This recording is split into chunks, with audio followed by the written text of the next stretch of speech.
Hi there, my name is Steve Gerhardt, and as always, this is the Unagi Observer. Thank you so much for stopping by and watching the video. I decided to go ahead and do a AnimeUSA recap and kind of review. We're going to talk about a couple anime before we get into that, just a couple statements. As you can tell, I'm in a different kind of environment.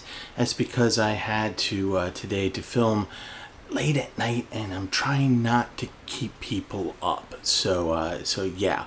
So anyway, yeah, let's talk about a couple videos, and then let's get into AnimeUSA. So in addition to going to a convention, I actually got to watch some anime. Wow, imagine that. Anyway, so I was watching stuff online with the guy that I was attending the con with, a friend of mine, Brent Newhall, who also does Anime Archaeology. You might have heard of it. So we do a Twitch stream every Sunday night around 7 o'clock. So give us a watch sometime. Anyway, so we watched 3 anime. We saw episode 2 of Ranma 1/2, the reboot.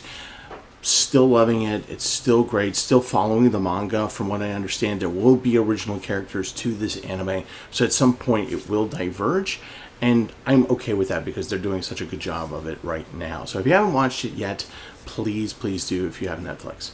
The second thing was it Dan De Dan.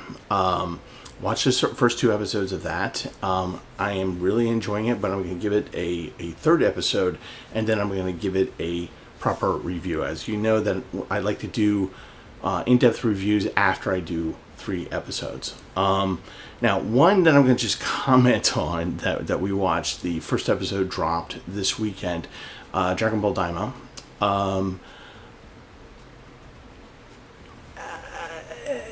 I know it's the first episode, but it's Dragon Ball. I mean, it's literally the same thing. They actually have the same pacing. So the first third of the episode is a total recap of Dragon Ball Z and Dragon Ball, basically. They skip out some stuff like Broly and the Cell Saga, but there's Cell games. But they make a point to recap in case you forgot, or you've never seen Dragon Ball, or you've lived under a rock and you have no idea what Dragon Ball is. Then the second third of the episode is the villains talking about their plan. Talking, which is to eventually turn the heroes into young boys, like 9-10 years old. So depowering them, so to speak. And and by the way, they made sure that any of the children of the heroes are going to be reverted back to babies and toddlers. So there you go. But the last third is basically fan service of all the characters on the Dragon Ball Z team, and it's just one big slog of an episode because everything takes so long to do. So remember the joke about Dragon Ball where it takes like 5 episodes for Goku to summon the spirit bomb and bring it down? It's the same pacing, it's the same idea, it's the same story.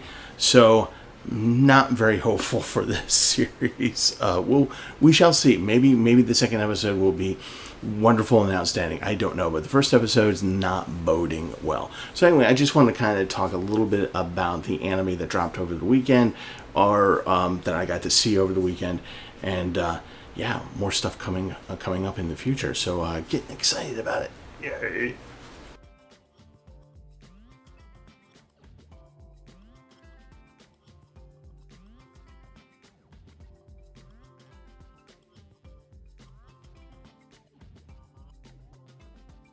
Okay, so AnimeUSA, this is the first time I've been to it, so I'm going to give you a little bit of a review, kind of explain it a little bit, and spoiler alert, I had a lot of fun. So anyway, let me kind of describe the actual physical location. So it's at the Hyatt Regency Crystal City, and that's going to be in Virginia. It's got good public transportation to get there, primarily bus service. Obviously Uber, taxi, whatever. Plenty of parking garages around. As a matter of fact, the AnimeUSA site actually helps you out with that. They spell out, where you can find some of the parking spaces and stuff, parking garages. The hotel itself is kind of interesting.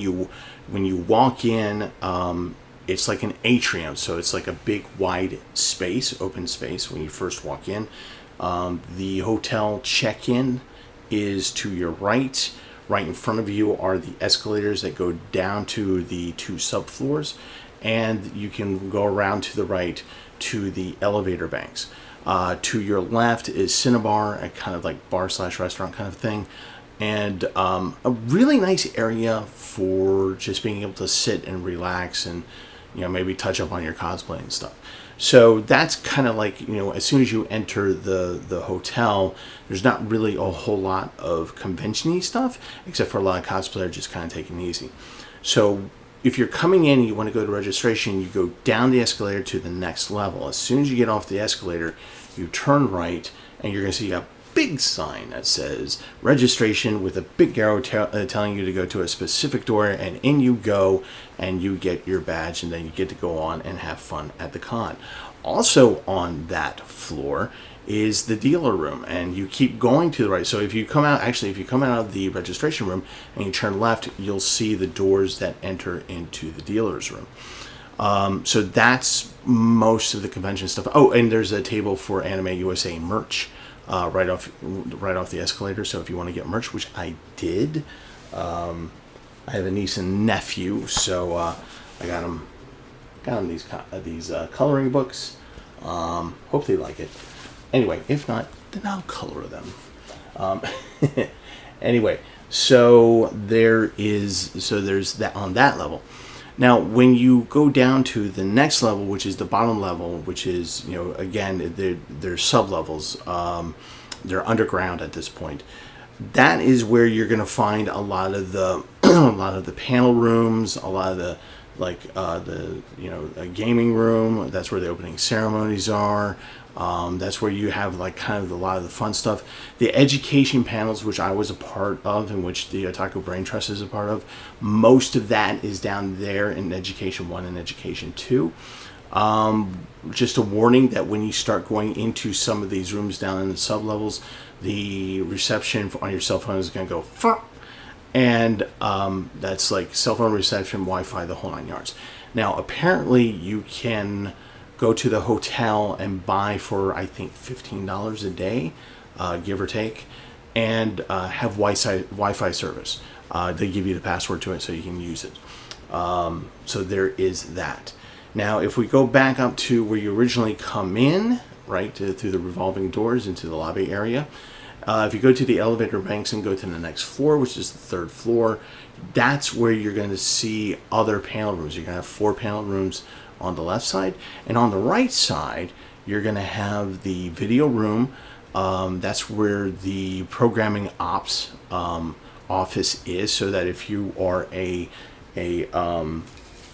presenter, I dropped it. So if you are a presenter, you get one of these little tags there. That's where you go to get your thing. Fairly easy. Went in there. Very, very nice. Young lady was drawing cards on things on the back of index cards, and she said, "Please take one." So this is the one I took. There we go. Very helpful. Very nice people up there. So, oh yes, and then on the other side of the programming ops is the dedicated room for anime music videos. Yes, AMVs. That makes me really happy. A lot of people just kind of think AMVs as an afterthought. This is actually apparently a big deal. So hopefully if I get to go next year, I'll probably enter an AMV into a contest. It's a long time since I've done that, so hopefully I'll be able to do that. So that's kind of what the place looks like. Like I said, there's a gaming room. There's actually a board gaming room as well. And it's just laid out very well, very easy to get up and down the elevators, between the elevators and the escalators. If you are handicapped, it is a hotel, so they have ways for you to get around as well. So it's very, very, very accessible. Again, with the physical spaces, let's talk about the dealer's room. The dealer's room is smaller than your average large con, obviously. So it's not a huge room. You're going to see pictures of it in the slideshow towards the end of the video. But I love the way that they organized how you move through it. So you open the door and there's a path that you go. It's kind of like, you know, like you're following a rope line management thing, right? And it's just very easy. It's not very crowded. It's not very jam-packed. So it's not like you're like, you know, like tight and trying to move around. Or when you're actually looking at stuff, you know, there's not somebody trying to squeeze in and that kind of a thing. So it was just a very nice, pleasant experience. I did get some swag. I got manga, a bunch of manga. Just kind of show things. I got that. This is actually a book. It's a very interesting book. It's like ghost stories. This one is actually number 5 in the series, but it just, you know, when you have a title that says, I'll give it my all tomorrow, how can you not pick that up? Okay, so we got Appleseed, an Appleseed story. That's kind of fun. And this one I picked up because it just had like Fooly Cooly vibes, right? So I'll be reading those, and I will do reviews on those and posted that video at some point in the future. So but that's not the only thing I got. I also got a couple of Genshin Impact buttons. Yes, if you are a Genshin Impact player, I don't know if you can see that. Come on, it's kind of hard to see. Anyway, there we go. Yelan and Bido. Love Bido. And they had gachapon machines. Now, for those of you who are familiar with my channel, you know that I love Japanese vending machines and gachapon machines. I don't know why I have this unhealthy obsession with them. But fortunately, I was able to scratch my addiction, and I did 2 gachapons. One of them, I got the little boyfriend of Anya from Spy Family. I don't know if you can see him in there. I haven't really pulled him out yet. But yeah, there's that. And even though you can't really quite see it, it's kind of a mess. This is actually Gundam F91. And it's like a little bit of like, you know, chibi gunpla. So I'll be putting this together at some point. Maybe make a video. How about that if I do a video of putting this thing together? So that was kind of my swag. What was interesting though, like I said, is that they kind of guide you through. So that so it's like a line that keeps, not even a line, but it's just like it keeps you moving. You keep going in a forward direction, and it takes you right into the artist alley. And I've got to tell you, this was one of these. You know, I always love artist alleys, and over the years of going to many different conventions, you know, Brent and I were talking about this, how much has improved with artist alley. You know, back in the day, it used to be just literally a table with some stuff on it, and someone saying, "Please buy my thing that I did poorly."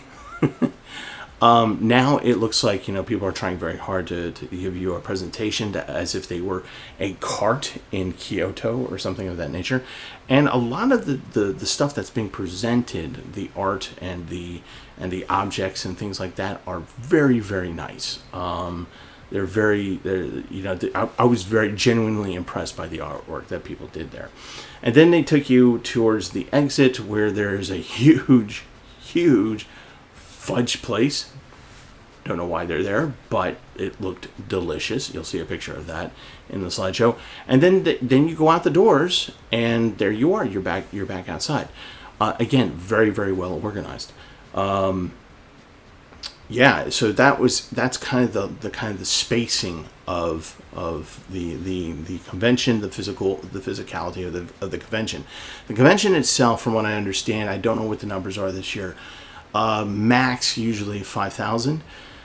So, and that's a very comfortable number for this space, and I felt very comfortable. It felt like there was like enough people there that it wasn't empty, but that there was people there that you could have fun with, but not so many people that, like, if you saw one person had a nice conversation, you would never see them again at the convention, like if there's like 40,000 people there.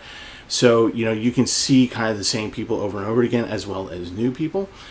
And I thought that was kind of nice. It's a cool vibe. Everyone's kind of really chilled and relaxed and having a good time. Now, the cosplay this year, I will say, was kind of interesting because I expected, of course, anime cosplay because it's an anime convention.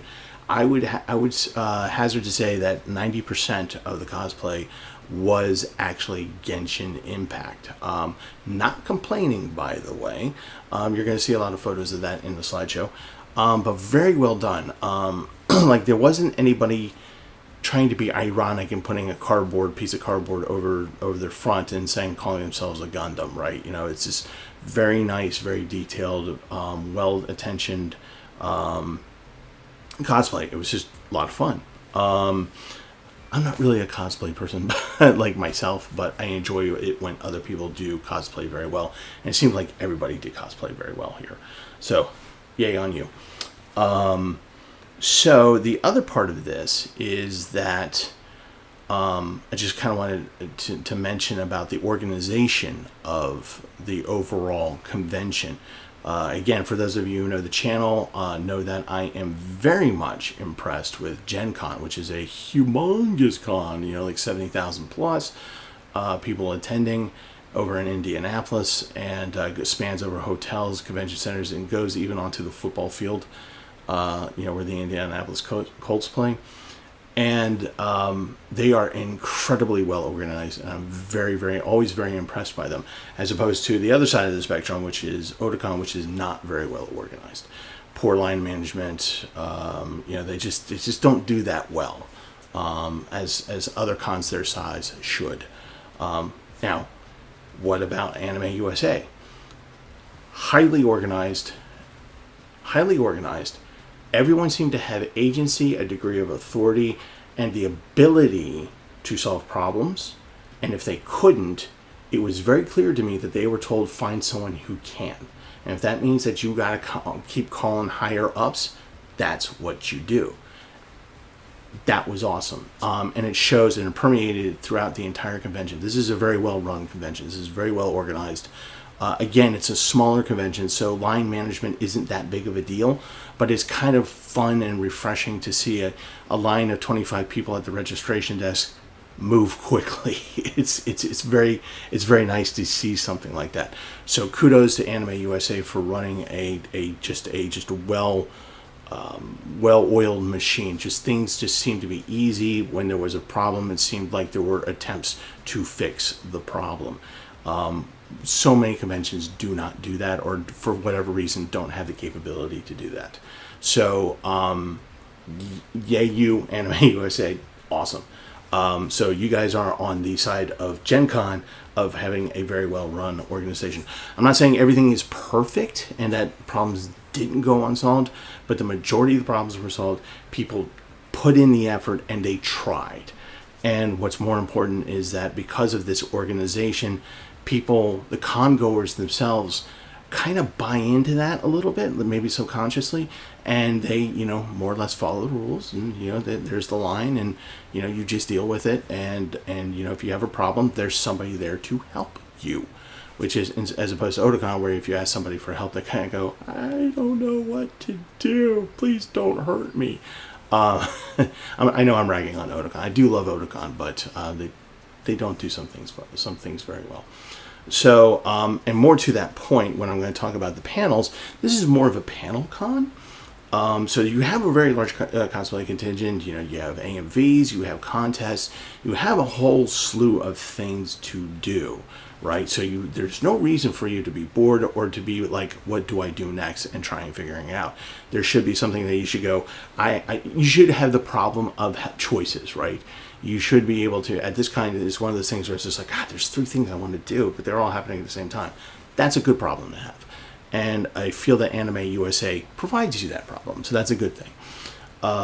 But, you know, it's just very, very well run. Actually, before I get into the panels, I would like to talk about a little bit about the guests and the talent that was there. The guy who did the original Shinji on voice actor who did the original Shinji in Evangelion was there. A lot of the free run cast was there as well, and they seemed very, very accessible. And what I mean by that is that when they presented themselves to do autographs, to sign things, you pay your however much to have a picture taken with them, or a specific thing you want them to sign, whatever. It seemed like an easy thing to do. It wasn't like, oh my God, I have to queue up in line for 5 hours to get to see this one person. It seemed like things just kind of moved and just had that organic smoothness, more or less. They also had handlers, so it wasn't like they were just walking around on their own, unattended or anything like that. But it seemed like to me, because I ran into Spike, the guy who does the voice of Shinji and also voices in Freyrun, on the elevator like a couple times with his kid and his son, who's a really nice kid. And, no handler, and just everyone knew who he was, but everyone was so chill and understanding and kind of gave the talent space, a little bit of space from what I could see. So it seemed like that guests, I think, like to come to this con because they know that they're going to be treated well, not only by the staff, but that the people aren't going to necessarily mob them that much.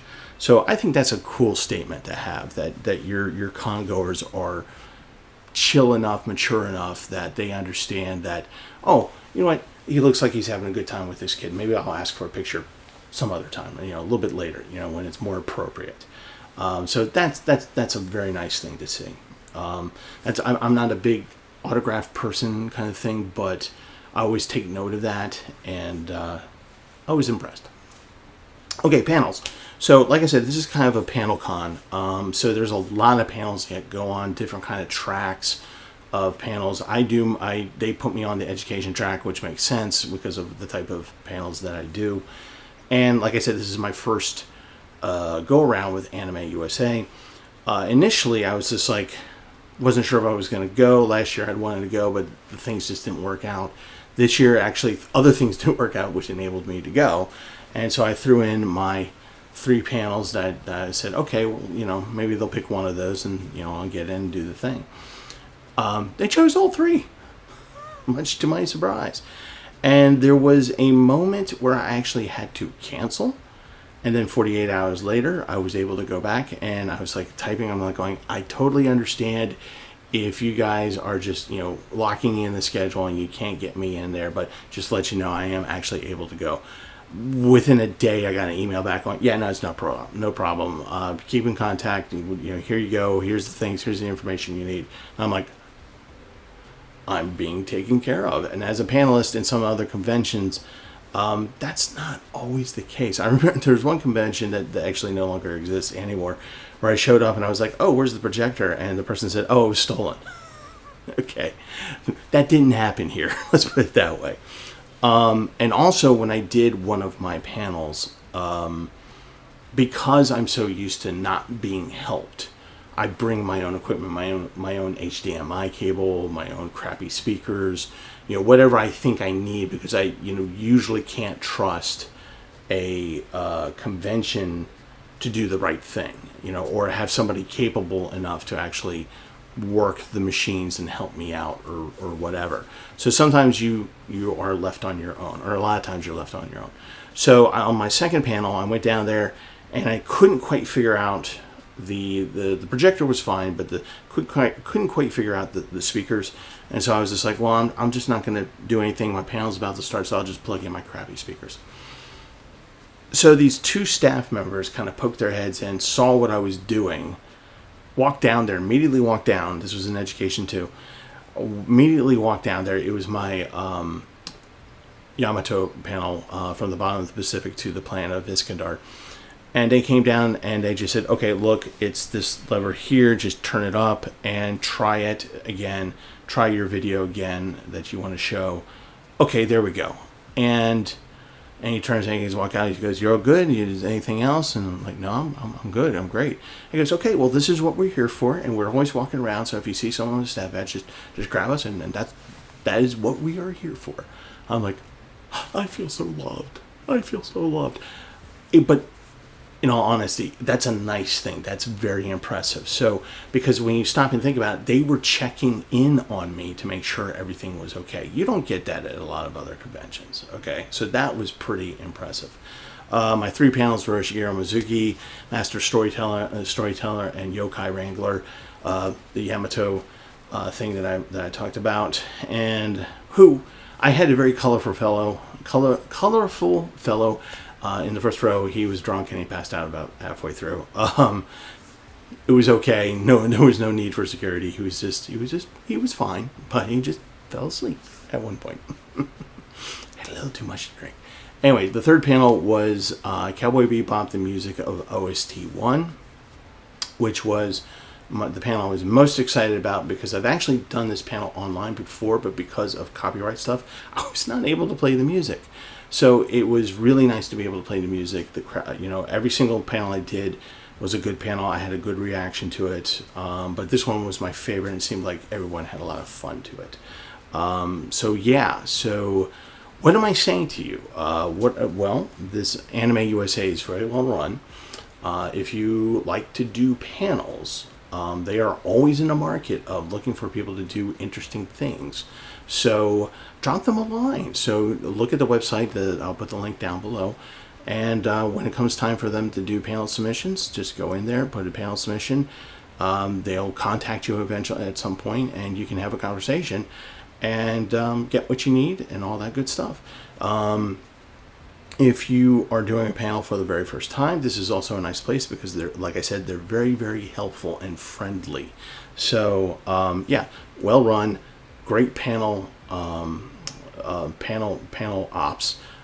Chris, who runs the education track, was really hands-on, and he really is trying to make sure everyone's doing well. So yay, kudos.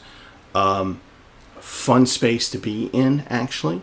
I forgot to mention that there was a host club at the bar on the very top of the hotel. If that is your gig, it's not mine, but if that's something you like to do, I didn't go there, but I have heard nothing but good things about it, so I'm sure you would have a good time. So if that's your thing and you go to AnimeUSA, go on up, have fun, join the host club. Everyone seemed to have a chill vibe and having fun, and there wasn't a whole lot of drama. Cosplay is really nice, and like I said, I'm kind of a little bit of an organizational freak and scratched my itch. Dealer's room, again, nice, easy, fun, interesting. Most importantly, very interesting. So so what I am telling you is that you should give AnimeUSA a try, and if you haven't been there yet, so I'm hoping to do more panels with them next year. I think that will be a possibility, and when it comes time to submit, I'll figure out what I want to do. So definitely go. I highly recommend it.